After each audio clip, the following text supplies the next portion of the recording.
نبی پاک صلی اللہ علیہ وسلم کے مدینے آنے سے پہلے ایک شخص تھا، عبداللہ بن ابی سلول اس کا نام تھا۔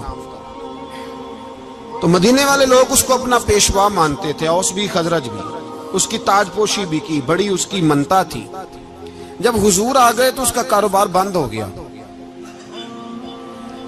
اب لوگ یہ نہیں سمجھتے کہ میں غلط ہوں، لوگ کسی کے مفادات کو ٹھیس پہنچتی ہے تو مخالفت کرنے لگ جاتا ہے۔ اب اس کے حالات جب خراب ہوئے تو اس نے پتہ کیا کیا، جھوٹ موٹ کا کلمہ پڑھ لیا۔ سمجھ آ رہی ہے باتوں؟ جھوٹ موٹ کا،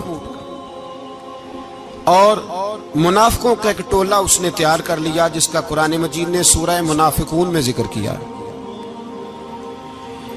ایک جنگ کا موقع تھا، نبی پاک صلی اللہ علیہ وسلم تشریف لے گئے تو عبداللہ بن ابی سلول بھی چلا گیا۔ حضرت عمر فاروق رضی اللہ تعالیٰ عنہ کے ایک غلام تھے، وہ پانی لینے کنویں پہ گئے۔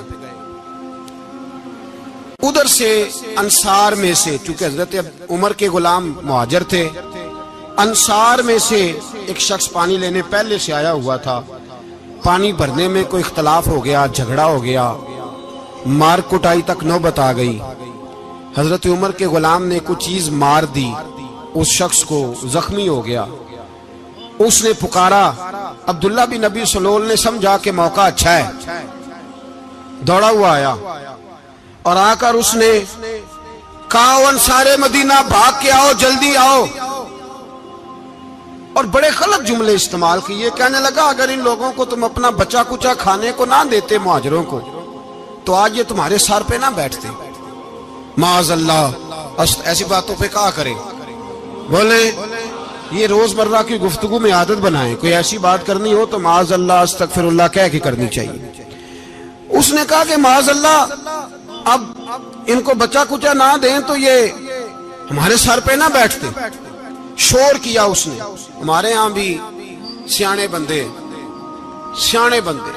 پنچایت کے لوگ، وہ کہتے ہیں تو اس برادری کے بچے سے ہی مار کھا ہے، پتہ ہی نہیں چلا، جا اسے مار کے آ، سر پھاڑا، یہ کار پھوڑ دے اس کا سر، اور دیکھ میں دیکھ لوں گا بعد میں جو ہوگا۔ یہ عقل مند لوگوں کے مشورے نہیں، یہ جاہل لوگوں کے مشورے۔ ناراض نہ ہونا، پر یہ نبی پاک صلی اللہ علیہ وسلم نے فرمایا ہے، حضور کا فرمان ہے۔ یہ کن لوگوں کا کام ہے؟ بول کے بتائیں، بول کے۔ پڑھے لکھے سیانے بندے اس طرح کے مشورے یہ بالکل نہیں دیتے، جاہلوں کا کام۔ پکارا، مہاجر سارے اکٹھے ہو گئے، انصار سارے آ گئے، اور جب انصار آئے تو مہاجرین کو بھی پکارا، مہاجر بھی آ گئے۔ اب وہ گتھم گتھا ہونے لگے تو کسی نے جا کے محبوب پاک کے کان میں کہا، یا رسول اللہ، وہاں تو مہاجر انصار لڑنے لگے، وہ پرانی لڑائیاں پھر سے جاگ گئی ہیں۔ نبی پاک تشریف لائے، حضور نے وہاں لفظ بیان کیے، فرمایا یہ تم نے کیا جاہلوں جیسا کام شروع کیا ہوا ہے؟ یہ کون سا کام ہے؟ اللہ کرے ہم سب اس کام سے باز آ جائے، آمین تو کہنا۔ اور تو اس برادری دے منڈے کوئی مار کھائے، برادری کیا ہوتی ہے؟ برادری تو تعارف کے لیے، اونچ نیچ کہاں سے آ گئی؟ کہا میرے رسول پاک علیہ الصلوۃ والسلام نے، فرمایا تم جاہلوں جیسے کام کر رہے ہو۔ صلح کرائی، بات رفع دفع کرائی، لوگ چلے گئے، معاملہ ٹھنڈا ہو گیا۔ لیکن عبداللہ بن سلول نے کہا کہ میں یہ موقع خالی نہیں جانے دوں گا۔ پھر گیا وہ، اور جا کے انصار مدینہ سے کہنے لگا، ایک دفعہ جا لینے دو مدینے، تم نے میری بات نہیں نہ سنی، جو وہاں بڑے سردار بیٹھے ہیں ان سے بات کروں گا، اور معاذ اللہ ثم معاذ اللہ ہم ان بے عزت لوگوں کو مدینے سے نکال دیں گے، وہاں صرف عزت والے رہیں گے۔ یہ غلط جملے اس نے ادا کیے جس کو قرآن پاک نے سورہ منافقون میں بیان فرمایا ہے۔ اس نے یہ بات کی۔ ایک صحابی تھے حضرت زید رضی اللہ تعالیٰ عنہ، وہ سن رہے تھے، آ کے عرض کی، یا رسول اللہ صلی اللہ علیہ وسلم، عبداللہ بن ابی سلول تو اس طرح کہہ رہا ہے کہ مدینے جا کے عزت والے دوسروں کو نکال دیں گے، اور تم اگر اپنا بچہ انہیں نہ دیتے تو معاذ اللہ آج یہ ایسا نہ کرتے۔ حضرت عمر نے بھی سن لیا، حضرت عمر نے بات سن لی، تلوار نکالی اور دوڑے۔ حضور نے بازو پکڑا، فرمایا کدھر جا رہے ہو؟ کہا یا رسول اللہ، اگر آج سزا نہ دی تو کل اور بات بھی کرے گا، اور اگر آج ایک قتل ہو گیا تو باقی سیانے بن جائیں گے۔ یا رسول اللہ مجھے چھوڑے، میں ماروں گا۔ حضور نے فرمایا عمر چپ کر، وہ جھوٹ موٹ کا کلمہ پڑھتا ہے، لوگ کہیں گے کہ محمد ابن عبداللہ نے اپنے ساتھی مارنے شروع کر دیے۔ چپ کر، حوصلہ کر، صبر کر، دلیری کر۔ حضرت عمر کہتے ہیں میری حضور کے کہنے پر میں ٹھہر تو گیا، پر وہ میرے اندر جو آگ لگی ہوئی تھی ٹھنڈی نہیں ہو رہی۔ کہتے ہیں میں چپ تو کر گیا۔ نبی پاک علیہ السلام نے پوچھا عبداللہ بن ابی سلول سے، تو نے یہ کہا ہے؟ کہنے لگا حاشا و کلا، میں نے بات ہی نہیں کی نا۔ اب لوگ کہنے لگے کہ زید تو نوجوان ہے، تو یہ بوڑھا آدمی ہے، چلو صحیح کہتا ہوگا۔ حضور بھی خاموش ہو گئے۔ اللہ پاک نے قرآن مجید نازل فرما دیا، فرمایا اللہ نے سن لی ان کی بات جنہوں نے یہ کہا ہے، اور پھر لفظ بڑے حسین ہے، فرمایا یہ کہتے ہم عزت والے ہیں؟ نہیں، وللہ العزت ولرسولہ وللمؤمنین، فرمایا عزت تو اللہ کے پاس ہے، اللہ کے رسول کے پاس ہے، اور عزت تو مومنوں کے پاس ہے، مومنین کے پاس عزت ہے۔ یہ قرآن پاک نے سارا مضمون بیان کر دیا کہ عبداللہ بن ابی سلول غلط کہتا ہے اور حضرت زید صحیح کہتے۔ حضور نے کچھ نہیں فرمایا، جا رہا ہے قافلہ۔ جب مدینے کی سرحد آ گئی نا، حدود مدینہ منورہ کی شروع ہوئی، تو عبداللہ کا اپنا بیٹا، اس کا نام بھی عبداللہ بن عبداللہ تھا، اپنا بیٹا اس کا بڑا مخلص جانثار غلام تھا میرے رسول پاک صلی اللہ علیہ وسلم کا۔ وہ تلوار لے کے مدینے کی حد پہ کھڑا ہو گیا اور کہنے لگا میرے باپ، تو نے اتنی بے ایمانی کے لفظ کہے کہ میں ان کو نکال دوں گا؟ کہے اپنی زبان سے کہ میں ذلت والا ہوں، رسول پاک کو اللہ نے بڑی عزت عطا فرمائی، کہے ورنہ میں تیری گردن کاٹ دوں گا۔ بول، کہے حضور بھی عزت والے اور نبی پاک کے غلام بھی عزت، کہے اپنی زبان سے، کہے میرے رب کا یہ فرمان ہے وَرَفَعْنَا لَكَ ذِكْرَكَ، ابھی میں خود تیرے لیے تیری شانوں کو بلند فرما دوں گا۔ تو کہا تو دشمن ہو کے کہنے لگا میرے بیٹے مجھے معاف کر دے، مصطفیٰ تو بڑی عزتوں والے ہیں، ان کے غلام شانوں والے۔ جب بیٹا تلوار لے کے سامنے کھڑا ہوا، شہرت ہوئی، اب نبی پاک نے حضرت عمر کی طرف دیکھا، کہا عمر تیری بات صحیح تھی، اب جو ہوا یہ زیادہ صحیح تھا۔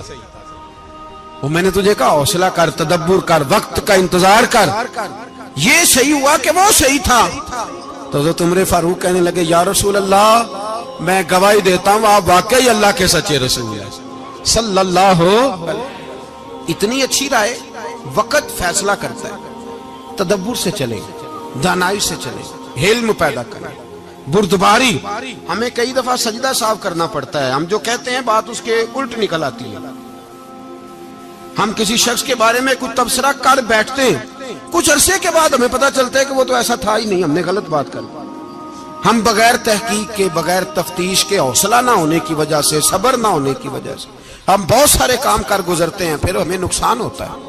اپنی زندگی میں علم نہ چھوڑیں، حوصلہ نہ، لڑائیاں ہوتی ہیں نا گھروں میں، اس کی وجہ خامد ہوتا ہے، بیوی نہیں ہوتی۔ یہ بات گھر جا کے بتانا کہ آج انہوں نے کہا ہے۔ لڑائی کی وجہ کون ہوتا ہے؟ نہ بولو تسی، پر میں تے آنکھ ہی چھڑیا ہے، وہ تو ریکارڈ ہو گیا ہے۔ لڑائی کی وجہ کون ہے؟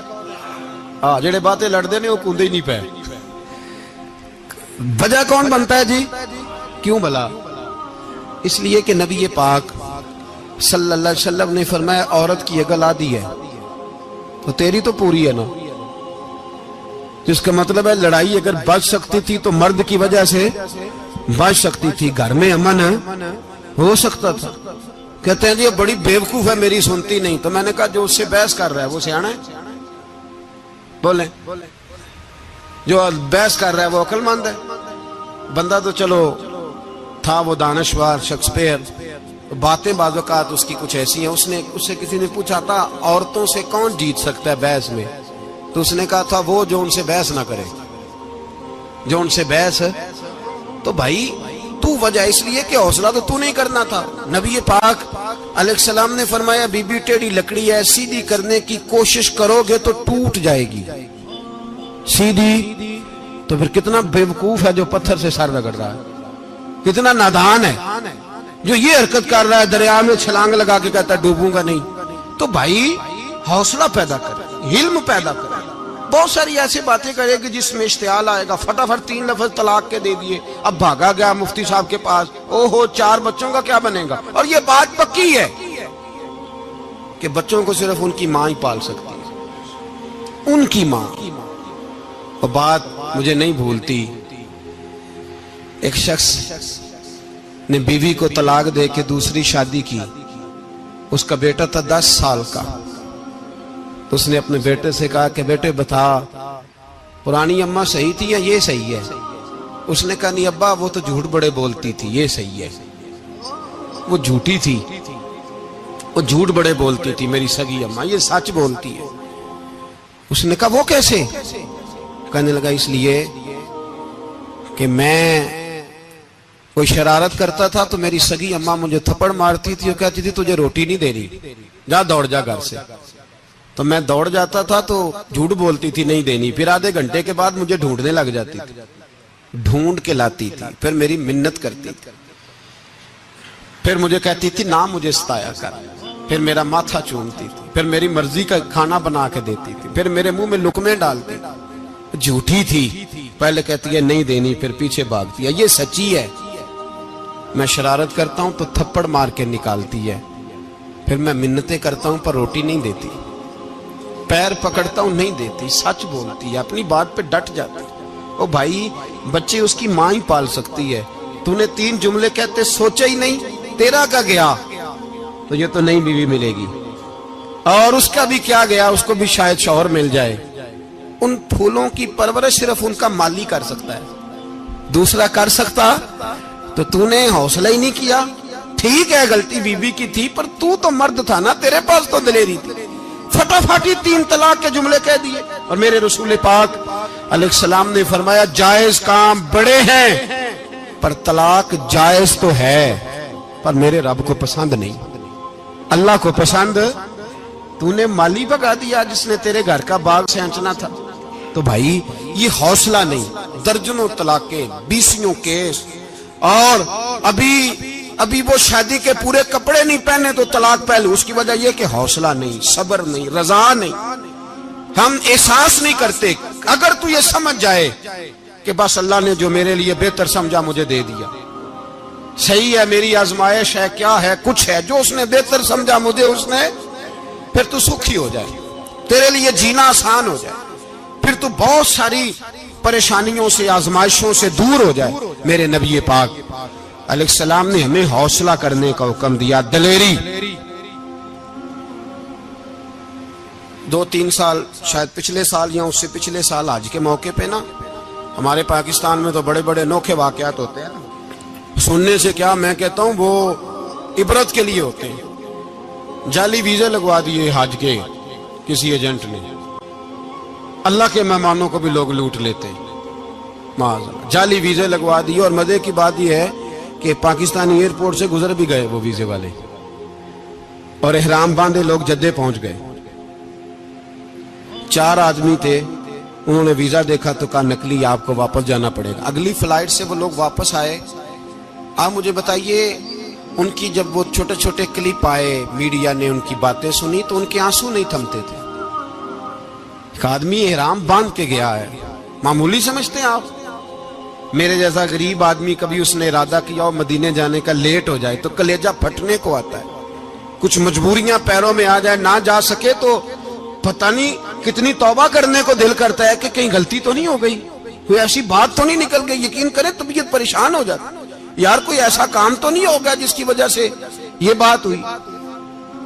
4 آدمی لوٹ آئے، حالات خراب ہو گئے، لوگ رو رو کے قصے سناتے تھے. لیکن میرے رسول پاک علیہ السلام کا حوصلہ دیکھو. حضور کعبے کا بھی کعبہ، حضور مالک، حرم کے مالک مطلق، جن کے صدقے اللہ نے کعبہ کو بیت اللہ بنایا. حاجیو آؤ شہنشاہ کا روضہ دیکھو، کعبہ تو دیکھ چکے اب کعبے کا بھی کعبہ دیکھو. حضور 1400 صحابہ کو لے کے گئے عمرہ کرنے. مقام حدیبیہ پر پہنچے تو کافروں نے روک لیا، ہم عمرہ نہیں کرتے. تو اور میں خادم اور جو وارث و مالک ہیں 1400 صحابہ، ہم نہیں عمرہ کرنے دیتے، واپس جائیے. صلح لکھی جا رہی ہے. صلح کی شرطیں کیا ہیں؟ مکے سے کوئی آدمی غلطی سے بھی مدینے چلا گیا، مکے کا آدمی، تو مسلمان اگر ان کے ظلم سے تنگ آ کے، مکی مسلمان کافروں کے ظلم سے تنگ آ کے مدینے چلا گیا تو مدینے والے واپس کریں گے. اور اگر مدینے سے کوئی شخص غلطی سے بھی مکے چلا گیا تو مکے والے واپس نہیں کریں گے. اتنی سخت شرائط. حضرت عمر غصے سے کانپنے لگے, صحابہ پریشان ہیں, پر میرے رسول پاک نے صبر دکھایا, حوصلہ, تدبر. یہ تدبیر ہے, صبر ایک بہترین تدبیر ہے, اگر کوئی اپنائے تو بہترین طریقہ ہے. حضور نے فرمایا ہمیں منظور ہے, صلح کرو. اور اتنا سخت حکم ہے, کہنے لگے 1400 احرام والے واپس جائیں, بعد میں آنا, اس وقت نہیں عمرہ کرنے دیں گے. میرے نبی پاک علیہ السلام, مجھے بتاؤ, مجھے اور آپ کو دکھ ہوتا ہے تیاری ہو تو پروگرام رہ جائے, تو اگر احرام باندھا ہو اور اللہ کے رسول نے بندھوایا ہو تو حضور واپس لوٹنے لگے تو کتنی تکلیف کی بات ہے. حضور نے فرمایا چلو آئندہ آئیں گے. معاہدہ لکھا جا رہا ہے, حضرت علی معاہدہ لکھ رہے ہیں. لکھو محمد الرسول اللہ صلی اللہ علیہ محمد الرسول اللہ صلی اللہ علیہ وسلم اور قریش مکہ کے بیچ معاہدہ. یہ تحریر لکھی جا رہی تھی تو ابو سفیان بول پڑا, کہنے لگا جی ہم محمد الرسول اللہ نہیں لکھنے دیں گے معاذ اللہ, یہی تو ہمارا جھگڑا ہے. اگر آپ کو رسول اللہ مان لیا تو پیچھے رہ کیا گیا, محمد ابن عبداللہ لکھیں. حضور نے حضرت علی سے فرمایا رسول اللہ کاٹ کے محمد ابن عبداللہ لکھو. حضرت علی لکھ رہے تھے, محمد الرسول اللہ لکھا تھا, فرمایا رسول اللہ کاٹ کے محمد ابن عبداللہ لکھو. تو حضرت علی کہنے لگے حضور مجھے یہ لفظ کاٹنا نہیں آتا, حضور مجھے یہ لفظ کاٹنا. کسی صحابی نے اعتراض نہیں کیا کہ لکھنا آتا تھا, کہا مجھے کاٹنا. حضور نے دوبارہ کہا علی کاٹ دو. کہا یا رسول اللہ مجھے یہ لفظ کاٹنا نہیں آتا. میرے حبیب نے تیسری دفعہ کہا علی کاٹو. تو شیر خدا نے قلم چھوڑا, ہاتھ باندھے اور کھڑے ہو کہنے لگے محبوبہ مجھے تیرے قصیدے لکھنے آتے ہیں, کاٹنے کوئی نہیں آتے. میں مجبور ہوں, مجھ سے نہیں ہوتا, کوشش کرتا ہوں, نہ قلم اٹھتا ہے نہ ہاتھ چلتا ہے. میرے حبیب پاک نے قلم پکڑا اور لفظ رسول اللہ خود کاٹ کے محمد ابن عبداللہ کرایا. بھائی وقت گزر گیا, صلح ہو گئی. یہ تدبر, یہ حوصلہ, یہ تدبیر میرے نبی نے فرمائی. اب تو 1400 کو مکے نے نہ داخل ہونے دیا, لیکن 1 سال ہی گزرا, تھوڑا ہی وقت گزرا, میرے رسول پاک 10,000 کو لے کے مکے میں داخل ہو گئے. 10,000.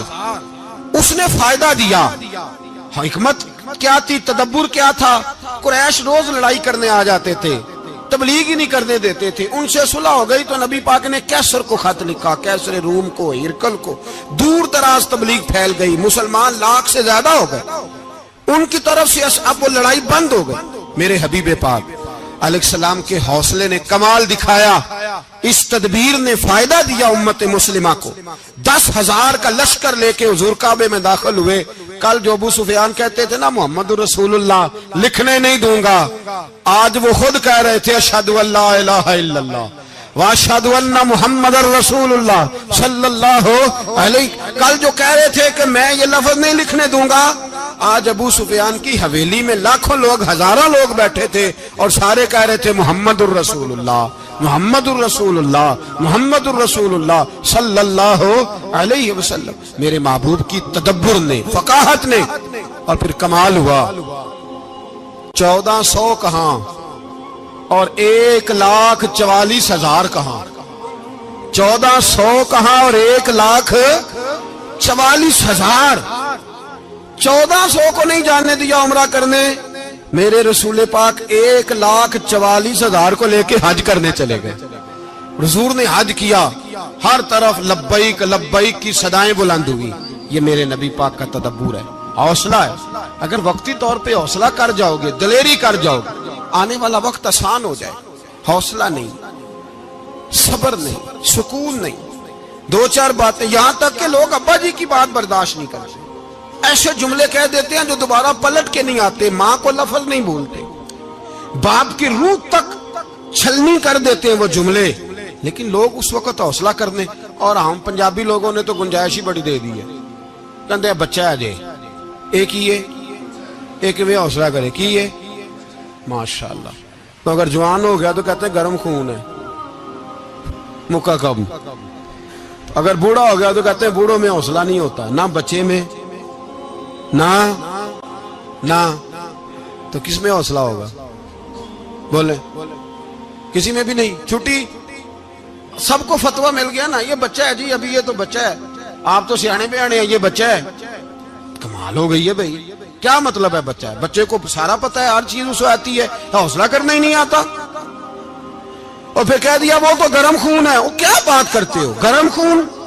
ابے کے گلے پڑ گیا گرم خون, اس کو کھڑا کرو نا ایس پی کے سامنے اور اس کو مار تھپڑ اس کے منہ پہ, تیرے گرم خون کا پتہ چلے.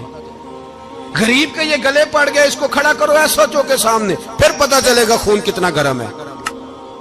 وہاں بالکل چپ ہے, بالکل خاموش ہے. اور گرم خون اس کا صرف اماں کے لیے, جلال صرف رہ گیا اگر غریب گھر کی بیٹی بیاہ کے لایا تو صرف اس کے لیے. کوئی ایسی بات نہیں. ہم بڑے سیانے, ہمارا غصہ بڑا سمجھدار ہے, ہمارا وہ گرم خون بڑا سیانا ہے. وہ جہاں دیکھتا ہے کہ معاملہ ہلکا ہے تو وہاں وہ گرم خون جلال میں, اور جہاں دیکھتا ہے کہ سامنے والا تگڑا ہے تو وہاں وہ گرم خون فوراً ٹھنڈا ہو جاتا ہے. حوصلہ پیدا کرے.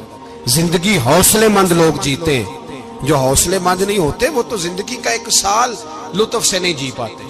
حوصلہ کریں, مسکرائیں.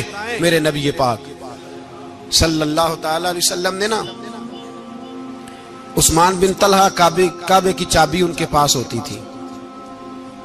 حضور نے ایک دن فرمایا عثمان, اچھا یہ نہیں تھا کہ عثمان خاص لوگوں کو چابی کعبہ کھول کے دکھاتے تھے, بلکہ ان کو قریش کی جانب سے یہ حکم تھا کہ جو بھی تجھے کہے تو نے کعبے کا دروازہ کھول دینا. نبی پاک علیہ الصلوۃ والسلام نے نا ہجرت سے 2-4 دن پہلے کہا کہ عثمان ذرا چابی دو, میں نے کعبہ اندر سے دیکھنا ہے. بڑے ٹھنڈے دل سے ذرا سننا, ادھر دیکھو میری طرف, ادھر دیکھیے گا ذرا میرے بھائی. میں نے ایک بندے سے کہا یار پانی کی بوتل دینا دکاندار سے, ایک ہے اس نے کہہ دیا نہیں میرے پاس. اس بات کا کوئی غصہ بولیے, اور اگر وہ کہے سارے زمانے کو ملے گی آپ کو نہیں دینی, پھر بولے میرا خیال ہے چپ کر کے ہنس کے آ جائیں گے, سوال ہی نہیں پیدا ہوتا. ہم کہیں گے مجھے نہیں نہ دینی, تو نے تو دکان اٹھا یہاں سے, بند کاری سے. کیا مطلب ہے سب کو دینی ہے تجھے نہیں دینی, کیا معنی ہے اس کا؟ لے کے جاؤں گا, جھگڑا ہوگا, بحث کریں گے. عثمان بن طلحہ سے حضور نے فرمایا دروازہ کھولو, کعبہ دیکھنا ہے. عثمان کہنے لگا میں ساری دنیا کو دکھاؤں گا, آپ کو نہیں دکھاؤں گا. کتنی سخت بات ہے, پر قربان جائیں رسول اللہ کے حوصلے پہ صلی اللہ علیہ. عثمان کہتے ہیں میں نے یہ بات کی تو نبی پاک مسکرانے لگے, اور میں اچھا نہیں دینی, تو حضور نے نا مسکرا کے اور میری کمر پہ تھپکی دی, فرمایا اچھا یاد رکھنا یہ چابی میں تجھ سے لے لوں گا, اور جس کو میرا دل کرے گا میں اس کو دوں گا. عثمان کہتے ہیں روز رات کو نبی پاک کے یہ جملے میرے کانوں میں گونجتے تھے کہ حضور نے فرمایا. کہتے ہیں جس دن پتا چلا نا نبی پاک 10,000 کا لشکر لے کے آ رہے ہیں, تو ابو سفیان میٹنگیں کر رہے تھے, مکے کے سارے سردار تیاری کر رہے تھے, اور میرے کانوں میں ایک ہی لفظ تھا کہ حضور نے فرمایا میں چابی لے لوں گا, پھر جس کو میں چاہوں گا اسے دوں گا. عثمان کہتے ہیں حد ہو گئی, وقت گزر گیا, حضور آ گئے, طواف فرمایا, اور طواف کے بعد میرے نبی پاک علیہ السلام نے فرمایا بلاؤ نا ذرا عثمان کو. عثمان کہتے ہیں میں چابی لے کے آیا تو دوسرا جملہ کوئی نہیں. ساڑھے نا کوئی بندہ مشورہ دے وے دی نہ منیے, تے جے کام مونج ہو جے نا, جن جو نے مشورہ دیتا سی تے وہ نال ہی غوث پاک بن جاندا ہے. تینوں آکھیا سی نا, فوراً ہی داتا علی اجمیری ہو جاندا ہے. وہ کہندا تینوں پتہ نہیں میں کڈا ولی اللہ, تینوں میں آکھیا سی میں انج نہ کر, اور بندہ پریشان ہوتا ہے کام الٹ ہو گیا, اور لاگوں آکھی جاندا ویکھو جی میں تے تانوں پہلوں ہی آکھیا سی جی. عجیب بات ہے, شیخ چلی کی طرح پیچھے پڑ جائے گا, میں نے تو پہلے ہی کہا تھا. او بس کر یار, اب تو خواجہ معین الدین اجمیری ہو گیا, بس کرو. مشورہ ہی ہوتا ہے, کسی کا مل جاتا ہے اور کسی کا نہیں لیا جاتا. فوری طور پہ بندہ اٹھ کے نہ تو ولایت کی 4تھی سیڑھی پہ چڑھ جائے گا, کہے گا میں تو ابدال وقت ہوں, میں کتب دورہ ہوں, میں نے تجھے کہا نہیں تھا. اب بس کر یار, کئی دفعہ مشورے صحیح ہوتے ہیں, کئی دفعہ صحیح. بولیے. نبی پاک صلی اللہ علیہ وسلم کی احد کے دن خواہش یہ تھی کہ اندر رہ کے لڑنا ہے. جوان صحابہ نے کہا باہر جا کے لڑائی کرنی ہے. حضور نے باہر جا کے جنگ کی, بظاہر مسلمانوں کو شکست ہوئی. حضور نے ایک دفعہ نہیں کہا کہ میں نے تمہیں کہا نہیں تھا اندر رہنا ہے, بس ہو گیا جو ہو گیا. اب اس میں فٹافٹ اگلے کو حوصلہ دو، کوئی عرض نہیں یار. نبی پاک سب بولیے صلی اللہ علیہ وسلم، میرے حبیب پاک علیہ الصلوۃ والسلام نے نا کہا عثمان کو بلاؤ. عثمان آئے تو عثمان کہتے میں نے چابی دی تو میں تیار تھا، میں تیار تھا کہ اب میری بات ہوگی اور رسوائی ہوگی.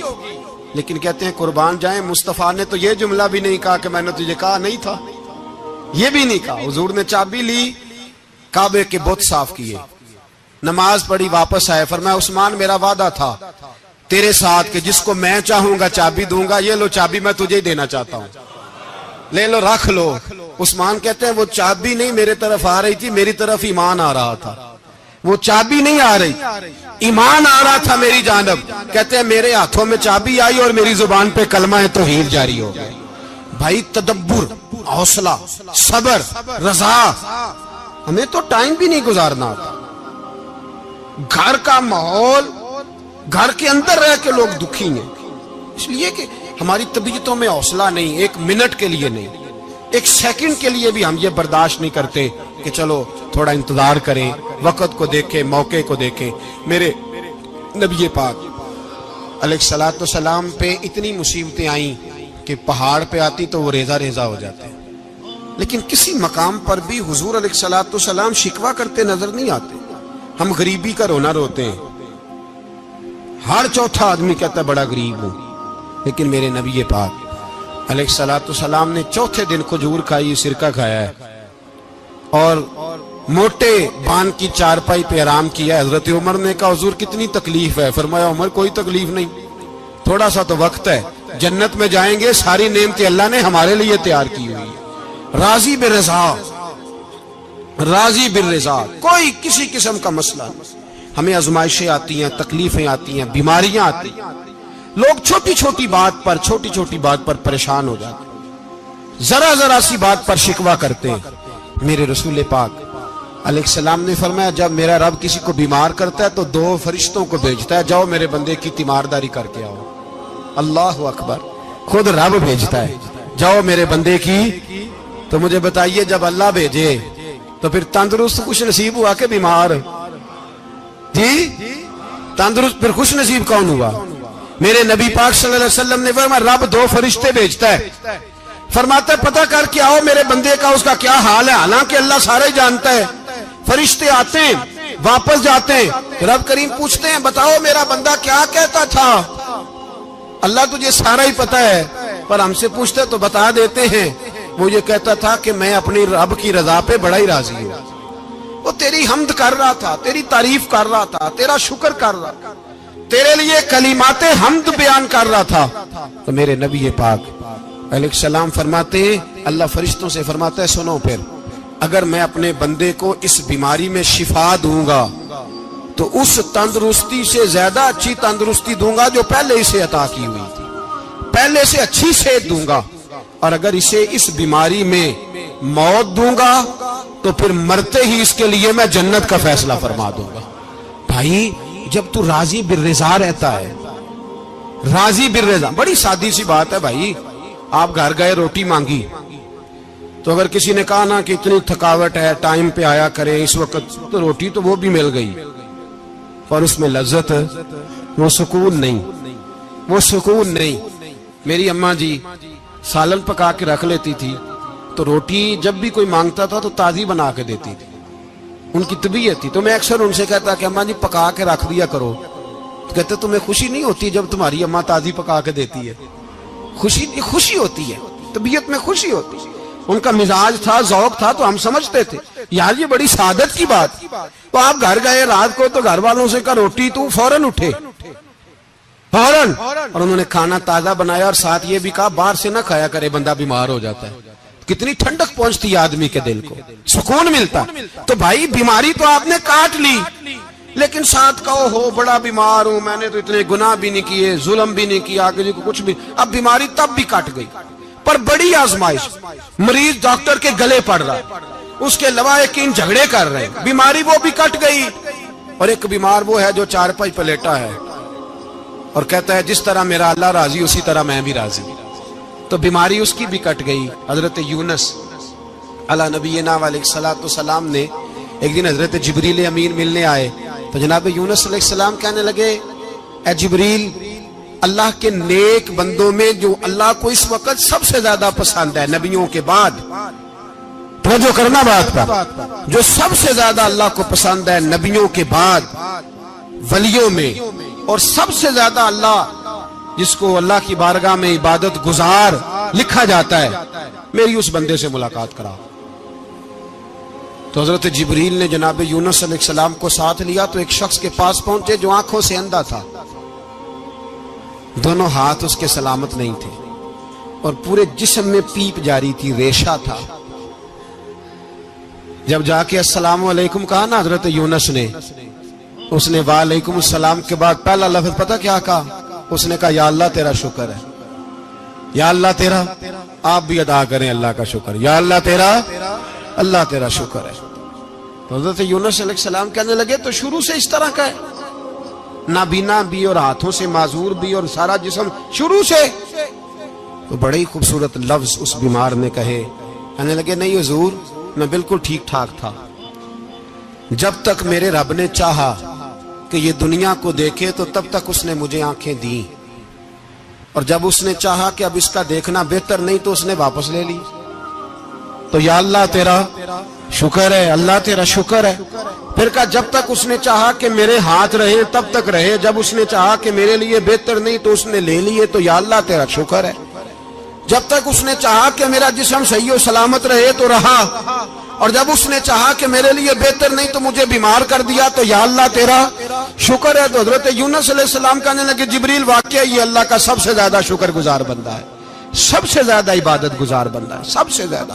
میرے نبی پاک علیہ السلام نے فرمایا میرا مومن ہر حال میں نفع میں ہے، نعمت ملے تو شکر کر کے نفع، مصیبت آئے تو صبر کر کے نفع، اپنی زندگی میں تحمل، بردباری، علم پیدا کرے، حوصلہ پیدا کرے۔ ہر آنے جانے والے شخص کے مزاج کے مطابق اسے نہ ملے، اپنا مزاج صحیح رکھے، اپنی طبیعت کے مطابق اپنے ماحول کو برقرار رکھے۔ علم کے ساتھ گزارا کرو گے تو رشتہ داروں سے بھی بنی رہے گی، دوستوں سے بھی بنی رہے گی، ہر ایک سے تعلق رہے گا۔ اور اگر آپ کے اندر یہ حوصلہ نہیں تو پھر سارے معاملات پریشانی کا شکار ہو جائیں گے۔ یہ تو آج کا مضمون تھا۔ ہمیں نا لوگ مشورہ دیتے ہیں، کہتے ہیں پیر صاحب درویشوں کو سیاست کی بات نہیں کرنی چاہیے، دیتے ہیں نا مشورہ لوگ، جی تھوڑا تھوڑا بول دیں، تھوڑا تھوڑا دیتے ہیں نا۔ اگرچہ ہم ان کی بات نہیں مانتے، اس لیے کہ اقبال نے کہا تھا جدا ہو دین سیاست سے تو رہ جاتی ہے چنگیزی، جدا ہو دین سیاست سے تو، اور پہلا فکرہ یہ ہے کہ جلال بادشاہی ہو یا جمہوری تماشا ہو، جدا ہو دین سیاست سے تو رہ جاتی ہے۔ اس نے کہا جب سیاست اور دین علیحدہ علیحدہ ہوتے ہیں تو چنگیز خان اور ہلاکو خان پیدا ہوتے ہیں۔ سیاست جب تک مسجد کے اندر رہتی ہے تب تک پاک صاف رہتی ہے، وہ گندی ہوتی تب ہے جب مسجد سے نکل جاتی ہے۔ حضرت علی کے زمانے تک مسجد میں رہی، پاک صاف رہی، یزید باہر لے گیا تو گندی ہو گئی، حضرت عمر بن عبدالعزیز دوبارہ مسجد میں لے آئے تو پھر پاک ہو گئی۔ لیکن پھر بھی ایک ساتھی نے مجھے کہا تو اس کی بات میں، سب کی باتیں نہیں مانتا، اس کی بات میری سمجھ میں آئی۔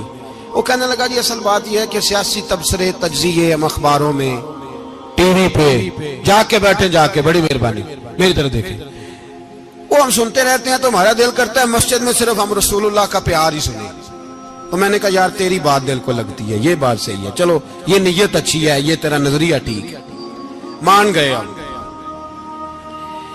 میں چلا گیا دکاندار کے پاس اور میں نے اس کو جا کے کہا کہ گاڑی کا انجن کھولو، اس طرح کرو، اس طرح۔ اس نے کہا مولانا آپ جا کے نا گاڑی تو فقہ کی کتاب کھولیں، اس لیے کہ گاڑی کے انجن کے بارے میں آپ کو معلومات، یہاں اگر آپ نے یہ کام کرنا ہے تو اس کو پڑھیں، کسی استاد کے پاس ورکشاپ پہ آئیں، آپ کے ہاتھوں کو، منہ کو، چہرے کو مٹی لگے، دھواں لگے، گریس لگے، پھر آپ کو پتہ چلے گا انجن کیسے کھلتا ہے۔ صحیح کہہ رہا ہوں؟ نہیں صحیح کہہ رہا؟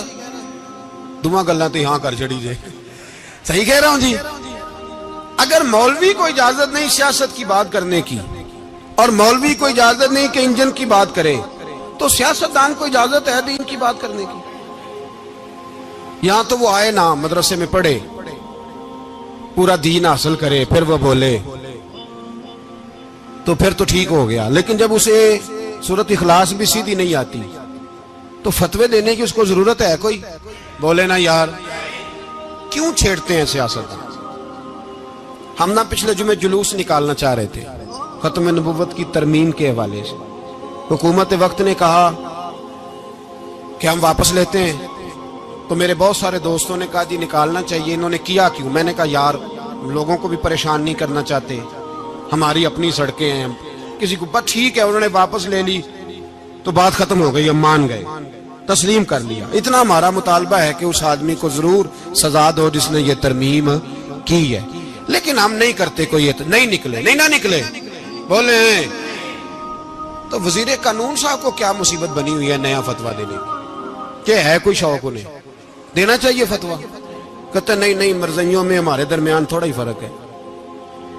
مجھے یوں لگتا ہے کہ یہ جان بوجھ کر کوئی نہ کوئی ایسی شرارت کرتے ہیں جس سے لوگ اشتعال میں رہیں، جان بوجھ۔ حلم، حوصلہ، صبر ذات کے بارے میں تو ہے، لیکن اگر کوئی رسول پاک کی بے ادبی کرے تو پھر حوصلے کی بات ہے ہی نہیں، پھر تو جہاد کی بات ہے۔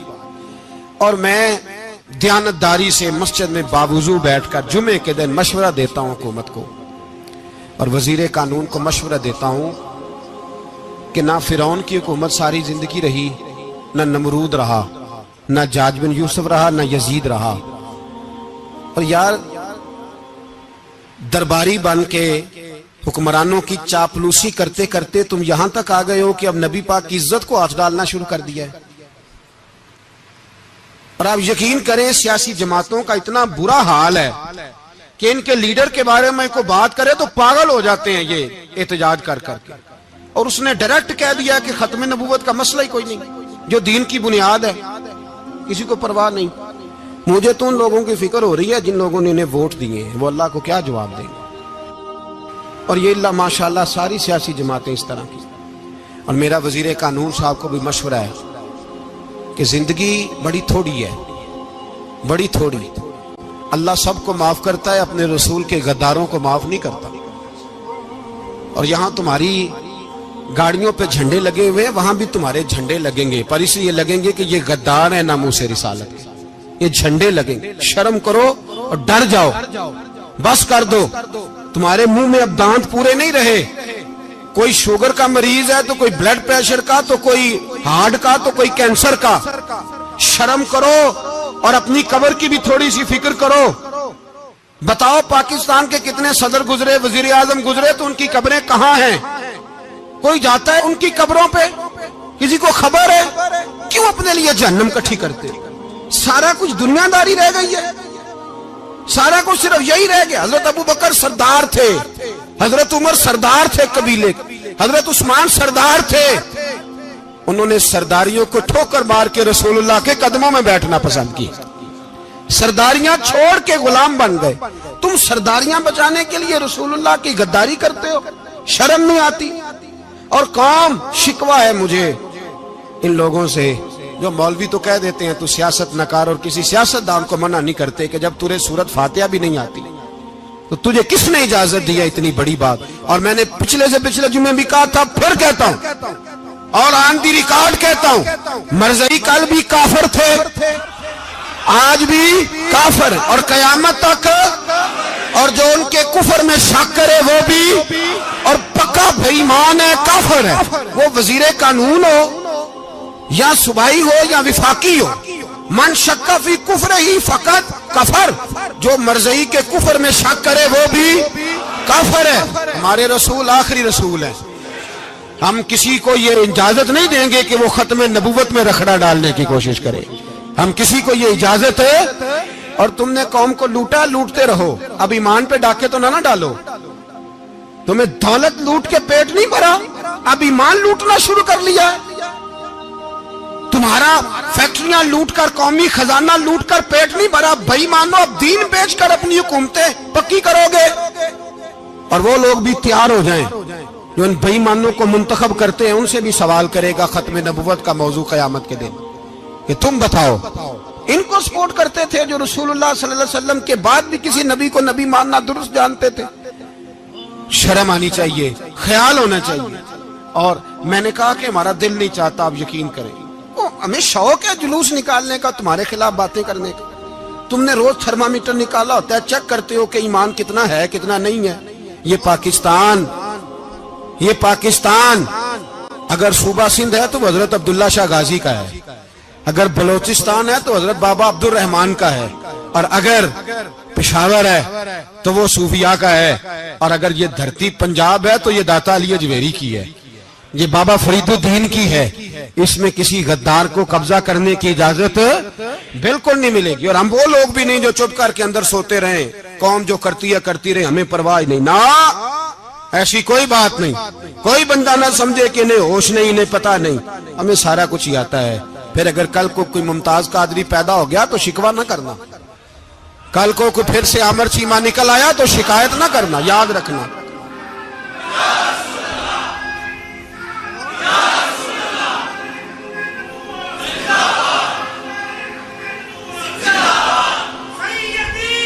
تو میرے بھائی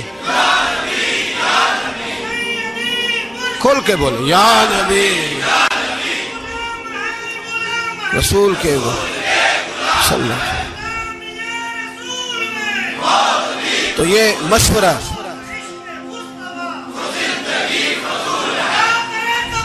جزاک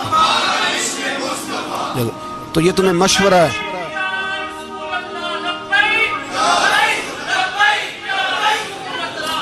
میری بات سنیں، یاد رکھیں، یہ لوگ بعد میں پچھتاتے ہیں، پھر مناظرے کراتے پھرتے ہیں اس نے صحیح کیا کہ غلط کیا، پھر انہیں ہوش آتی ہے بعد میں، پھر ان کے حواری نکل کے میدانوں میں دلیلیں دیتے ہیں.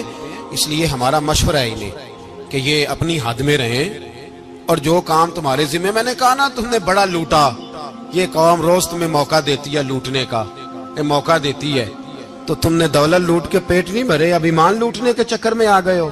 یاد رکھو، مسلمان گناہگار ہیں، غدار نہیں ہیں. تمہیں دولت لوٹنے کا تو شاید موقع مل گیا ہے، پر ایمان لوٹنے کا موقع نہیں ملے گا. تو اس لیے اس کو لگام دو. اور ویسے بھی کتا جو پالتو ہوتا ہے نا، اس کو گھر کے اندر سنگلی سے باندھ کے رکھنا چاہیے. یہ تمہارے بوٹ چاٹتے ہیں، بھونکتے ہیں تمہارے حق میں، وزارتیں لیتے ہیں. ہم نے تو کوئی وزارت نہیں لی تم سے، اور نہ ہمیں شوق ہے. اس لیے کہ ممبری کیا کرنی ہے جس کو ممبر رسول عطا کر دیا جائے، اس نے کیا کرنی ہے یہ ممبریاں جس کو پکا ممبر رسول دے دیا جائے. تو اس لیے اس سے باہر آؤ. میں نے کہا بڑے بڑے نمرود، فرعون، قارون دفن ہے، تمہارا بھی نام تک نہیں ہوگا، بالکل نام نہیں ہوگا. اس لیے ہمارا مشورہ، اور آپ لوگ بھی آئے نا یہ اگلے سال، تو ان کو کھڑا کر کے پوچھ لینا، اسلامی جمہوریہ پاکستان کا تم نے MPM بننا ہے، پہلا کلمہ ہی صحیح سنا دو. چلو خدا کا واسطہ یہی بتا دو کہ تمہیں نماز بھی ڈھب سے آتی ہے کہ نہیں. اور آپ کی موج ہے، آپ بٹھا لیتے ہیں سر پہ، کیا کریں، سمجھانے والے مفت گناہگار ہو گئے اور بہکانے والے سب تمہارے یار ہو گئے. اس لیے یہ چھیڑتے ہیں جان بوجھ کے. اور پھر جب کوئی ممتاز قادری علیہ رحمہ پیدا ہوتے ہیں، پھر انہیں دشواری ہوتی ہے، پھر ان کا جینا مشکل ہو جاتا ہے. یہ موقع دیتے ہیں، پتہ نہیں کس کے ایجنڈے پہ عمل کر رہے ہیں. میرا سوال یہ ہے، میں نے پچھلے جمعے پھر میرا سوال ہے کہ میں پوچھتا ہوں، اس آدمی کو ضرورت کیا ہے ختم نبوت پر بات کرنے؟ جب امت مسلمہ کے متفق کا فیصلہ ہے کہ مرزائی کافر، اسمبلی نے بل پاس کر دیا کہ مرزائی، ان کو اقلیت قرار دے دیا، اور جب سے وہ اقلیت بنے، نہ ہم نے ان کی عبادت گاہ جلائی، نہ ہم نے ان کو قبروں سے نکالا، نہ ہم نے، بس ٹھیک ہے جیسے عیسائی رہتے ہیں، یہودی سے کس ملک میں رہتے ہیں وہ بھی رہیں، اقلیت بن کرے، کوئی پر تم انہیں کھینچ کے کیوں قریب کرتے ہو؟ تمہارا کیا جرانہ ہے ان کے ساتھ؟ بتاؤ تو صحیح. ان لوگوں سے ان کو چاہیے اپنے منہ میں لگام ڈالیں، اور اگر نہیں ڈالیں گے پھر انشاءاللہ ڈالی جائے گی، اور بڑی تگڑی ڈلے گی، اور پھر ایسی ڈلے گی. سلمان تاثیر جب مرا تھا نا تو 5-5 لاکھ روپیہ مولویوں کو آفر کی جنازہ پڑھاؤ، 5-5 لاکھ روپیہ چھوٹے چھوٹے مولویوں کو. اور داتا صاحب کی مسجد کے خطیب بھی صوبائی جو تھے، وہ خطیب تھے، ملازم تھے، انہوں نے کہا کہ ایمان نہیں بیچنا، نکالنا نوکری سے تو نکال دو. اور بادشاہی مسجد کا مولوی جس کا پتہ نہیں چلتا، کبھی کدھر چلا جاتا ہے کبھی کدھر، یہاں تو وہ بھی کھڑا ہو گیا. اس نے کہا نا، ایمان نہیں بیچنا. گورنر ہاؤس کی مسجد کا امام کہنے لگا کہ بخشا جانا نہ جانا یہ تو رحمت الہی کا معاملہ ہے، پر اتنا گندا جنازہ نہیں پڑھنا، اتنا گندا جنازہ نہیں ہم پڑھیں گے. مرنے کے بعد تمہارے جنازے نہیں پڑھے جاتے، تمہاری قبریں خراب ہوتی ہیں. کدھر ہیں تمہاری دولتیں؟ اور وہ مولوی آج تک پتہ ہی نہیں کدھر گیا جس نے اس غلیظ کا گندا جنازہ پڑھایا. تو بھائی اپنی قبر حشر کو جب جہاں تمہارے جنازے نہیں پڑھے جا رہے تو وہاں تمہارا کیا حال ہوگا. اس لیے ان لوگوں کو چاہیے کہ اپنی زندگی اس طرح گزاریں کہ کچھ نہ کچھ منہ لے کے سرور کائنات کے پاس چلے جائیں، ورنہ ایسا نہ ہو کہ یہاں بھی پھٹکار اور وہاں بھی پھٹکار.